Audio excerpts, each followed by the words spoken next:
Di ako titigil hanggat di natin sila nakakasama sa tamang paglilingkod. Tama lang yun. Siyempre, mahalaga sila sa akin eh. Yun nga yung dahilan kung bakit gusto kong magbago sila. Para magbago yung takbo ng buhay nila. Oo nga. Kasi kung isipin, hindi lang naman para sa kanila yun eh. Para sa mga pamilya din nila. Tama, tama. May mga pagkakataon sa buhay natin kung saan hindi natin nakikita ang pagkakaiba ng tama at mali. Minsan pa nga ay kinukonsinti pa natin ang mga maling gawain sa paniniwalang mas mabuti pang manahimik kaysa makasakit ng damdamin ng iba.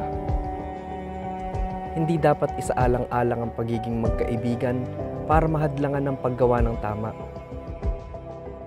Pahalagahan natin ang ating mga kaibigan at mahal sa buhay. Dalhin natin sila sa tama, sa may tunay na kaligtasan.